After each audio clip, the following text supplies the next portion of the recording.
Welcome to cables blazer tech channel. இந்த வீடியோவில் என்ன பார்க்க போகிறோம்னா ஓடிஆரை லைவாக டெஸ்ட் பண்ணி காட்ட போகிறோம். இது வந்து இப்போ ப்ளூ டு ரெட் அடிச்சிருந்தது. ப்ளூ கோரில் தான் சிக்னல் நமக்கு வந்துட்டு இருந்தது. இப்போ வந்து சிக்னல் வரல. அது வந்து ஓடிஆர் போட்டு காட்ட போகிறோம்.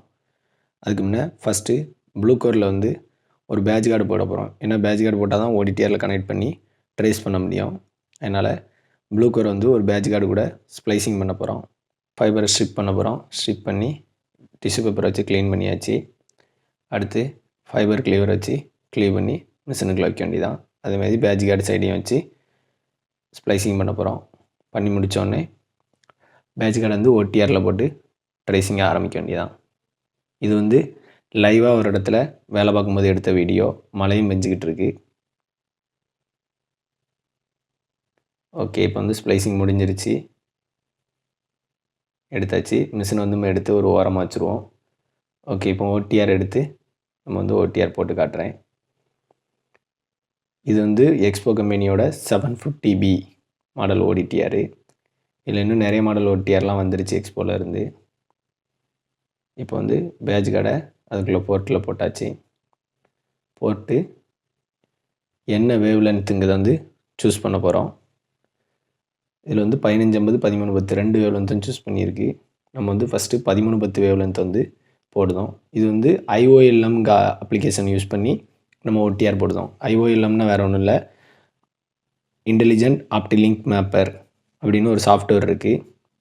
அந்த சாஃப்ட்வேர் வந்து நம்ம பல்ஸு டிஸ்டன்ஸ் எதுவுமே செட் பண்ணண்டாம். ஆட்டோமேட்டிக்காக அதே ரெகக்னைஸ் பண்ணி அதே ஒரு பல்ஸை அனுப்பி டிஸ்டன்ஸு அதோட ரிசல்ட் எல்லாமே ஒரே ஒரு ஸ்டார்ட் மட்டும் கொடுத்தா போதும், ரிசல்ட் வந்து அதே காட்டிடும். பேசிக்காக ஃபஸ்ட்டு ஓடிஆர் யூஸ் பண்ணுறவங்களுக்கு இது வந்து ரொம்ப யூஸ்ஃபுல்லாக இருக்கும். புதுசாக யாராவது ஓடிஆர் வாங்கினா அந்த மாதிரி IOLM டெக்னாலஜி உள்ள மாதிரி ஓடிஆர் வாங்கினீங்கன்னா யூஸ்ஃபுல்லாக இருக்கும். இப்போ வந்து ட்ரேசிங் முடிஞ்சிருச்சு. ஓடிஆரில் வந்து ரிசல்ட் காட்டுது. மொத்தம் நம்ம ரூமில் இருந்து 4 ஜாயிண்ட் முடிஞ்சு 5வது ஜாயிண்டில் வந்து கட்டு. 5வது ஜாயிண்ட் வந்து 6 கிலோமீட்டர் 824. அதை தாண்டி சிக்னல் போகலை. இப்போ வந்து ரிசல்ட்டை சேவ் பண்ணல. மறுபடியுமே IOLM வச்சு 1550 வேவ் லென்த்தில் வந்து ட்ரேஸ் பண்ணி பார்ப்போம். ரிசல்ட்டு சேமாக இருக்கா அப்படின்னு பார்ப்போம்.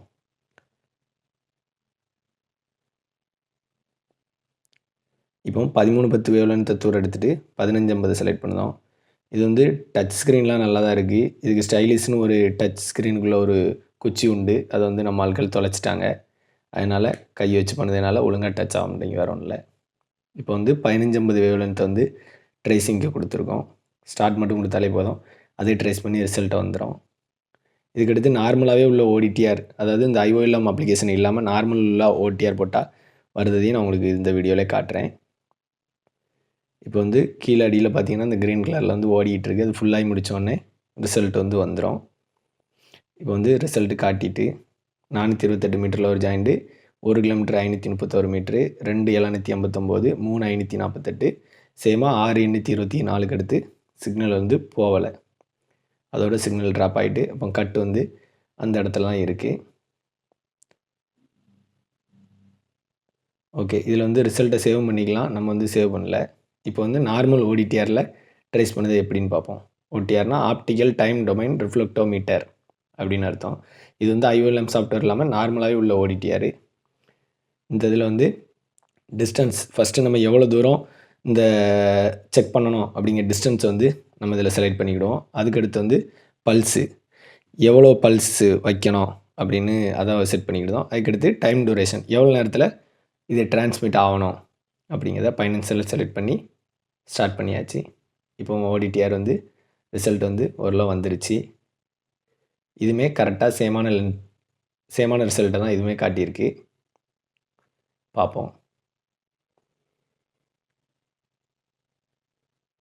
ஓகே, அனலைஸ் முடிஞ்சிருச்சு. ரிசல்ட் வந்து வந்துருச்சு. சேமாகவே 6 824 அடுத்து சிக்னல் போகலை. இது வந்து ஒரு ஜாயிண்ட்டுக்கும் அடுத்த ஜாயிண்ட்டுக்கும் இடையில் எவ்வளோ டிஸ்டன்ஸ்னு இதில் இந்த லிஸ்ட்டில் வந்து நம்ம பார்த்துக்கலாம். ஃபைனலாக 6 824 வரை போகுது. இது நார்மல் ஓடிடிஆர். இது வந்து நம்மளே டிஸ்டன்ஸு எல்லாமே செட் பண்ணி பார்க்குறது. நம்ம 750B மாடலில் வந்து லைவாக அங்கேருந்து சிக்னல் வந்துக்கிட்டு இருந்ததுன்னா அந்த இதில் வந்து ஓடிடிஆர் போட முடியாது. சிக்னல் வராத குரலில் மட்டும்தான் நம்ம வந்து ஓடிடிஆர் போட முடியும். ஆனால் எக்ஸ்போ கம்பெனியில் இப்போ 730C பான் மெட்ரோ ஓடிடிஆர்னு மாடல் போட்டிருக்காங்க. அது வந்து லைவ் ஃபைபர்லையுமே டெஸ்ட் பண்ணிக்கலாம். அது எப்படி டெஸ்ட் பண்ணி தருதுன்னா, இப்போ நம்ம வந்து யூஸ் பண்ணுற வேவ்லென்த் வந்து 1310 1490 1550 இந்த மாதிரி வேவ்லென்த் தான் நம்ம யூஸ் பண்ணுவோம். ஆனால் இந்த ஓடிடிஆர் வந்து 16 25 16 50 அப்படின்னு ஒரு வேவ்லென்த்தை சிக்னல் வந்துகிட்டு இருக்க அதே கோரில் இல்லாத ஒரு வேவ்லென்த்தை ட்ரான்ஸ்மிட் பண்ணி அது எவ்வளோ தூரத்தில் லாஸ் இருக்குது என்ன ஆகுதுன்னு அதோட டீட்டெயிலை கொடுக்கு. அதனால் லைவாக வர கோரில் கூட செக் பண்ணிக்கலாம். அதுபோக 750சியில் பில்டின் ஒய்ஃபை ப்ளூடூத் இருக்குது. ஓபிஎம் விஎஃப்எல்ஏ டெஸ்ட் ஃப்ளோ சாஃப்ட்வேரோட கொடுக்காங்க. நம்ம பவர் செக் பண்ணிக்கலாம், விஎஃப்எல் லேசர் லைட் யூஸ் பண்ணி பார்த்துக்கலாம். அதுபோக எல்லா ஆப்ஷனுமே இருக்குது. இது வந்து இப்போ மார்க்கெட்டில் அவைலபிளாக இருக்குது. ஆனால் ரொம்ப எக்ஸ்பென்சிவான ஓடிடிஆர் இது. ஓகே, மேலும் தகவல்களுக்கு நமது கேபிள் ஸ்ப்ளைசர் டெக் சேனலை சப்ஸ்கிரைப் பண்ணி சப்போர்ட் பண்ணுங்கள். தேங்க்யூ.